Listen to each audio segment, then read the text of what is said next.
ચિત્રા રાજનગરમાં પ્રેમ સંબંધના કારણે મારામારી 5 ઇજાગ્રસ્ત। ચિત્રા રાજનગર પ્લોટ નંબર 35 ખાતે પ્રેમ સંબંધના કારણે પરિવાર પર હુમલાની ઘટના બની છે। જે ઘટનામાં ધનજીભાઈ તુલસીભાઈ જાદવ, મિત સુભાષભાઈ જાદવ, અરુણાબેન જિગ્નેશભાઈ ચૌહાણ, આશાબેન સુરેશભાઈ જાદવ તથા ભાવનાબેન સુભાષભાઈ જાદવને ઇજાઓ પહોંચી છે, જે તમામને સારવાર અર્થે સરટી હોસ્પિટલ ખસેડવામાં આવ્યા। બનાવમાં કુલદીપભાઈ, ભાવેશભાઈ, અશ્વિનભાઈ, ભાવેશભાઈના સુરતવાળા ભાઈ સહિત અંદાજે 35 જેટલા અજાણ્યા ઇસમો દ્વારા હુમલો કરવામાં આવ્યો હોવાનું જાણવા મળી રહ્યું છે। હાલ પોલીસે ઘટના સ્થળે જઈ સમગ્ર પરિસ્થિતિને કાબૂમાં લઈ પોલીસે ઘટનાની તપાસ શરૂ કરી છે। રિપોર્ટર ફિરોઝ મલેક, ભાવનગર। જાદવ આશાબેન સુરેશભાઈ। બેન ક્યાં રહ્યો તમે? ચિત્રા રાજનગરમાં। શું બનાવ બન્યો તો બેન? શું બનાવ બન્યો તો એમ અત્યારે શું બનાવ બન્યો? અત્યારે તો ટોળું વળીને અમારા ઘરે આવ્યા હતા અને એ મારવા માંડ્યા બધાને।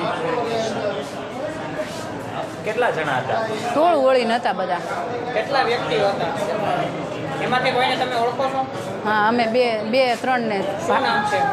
એક કુલદીપ, પછી બીજું? એક ભાવેશભાઈ, એક ટકો અને એક અશ્વિનભાઈ। અમે બીજાને અમે ઓળખતા નથી।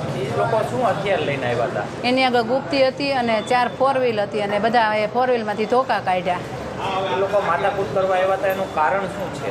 એમાં એવું છે કે એમની છોકરી અને અમારો દીકરો પહેલેથી કંઈ આમ પ્રેમ સંબંધ હશે એમ, અને બે ભાગી ગયા એમ કે તમે ગોતી જ તો અમારે તો કઈ રીતે ભાઈ ગોતવા જવા, ગોતવાની રીતે ગોતવી જ છે। અગાઉ કાંઈ માથાકૂટ થયેલી નહીં, કોઈ માથાકૂટ નથી થઈ। તમને કેટલા લોકોને ઈજા થઈ છે અત્યારે મારા સસરા છે, મારો દેરનો છોકરો છે, હું છું, મારા દેરાણી છે અને મારી દીકરી છે। ઘરે કોઈ નહોતું ને બધાને ધોકાને મારવા જ માંડ્યા, આવીને સુરાઈને માર્યા। ઘરમાં કાંઈ નુકસાન થયેલું? ઘરમાં પતરા ફોડી નાખ્યા, છોકરીનો ફોન લઈ ગયા, મારા દેરના છોકરાનો ફોન લઈ ગયા અને મારી છોકરીને ગળાપસીએ ચોંટી ગયા હતા। અમે ઉખાડવા ગયા તો અમને ધોકા માર્યા અને કપડાં ફાડવા માંડ્યા અમારા। બનાવ સ્થળ કઈ જગ્યાએ? ચિત્રા રાજનગર, અને છેતરપિંડીને ઘોડે જ કર્યું છે। હા।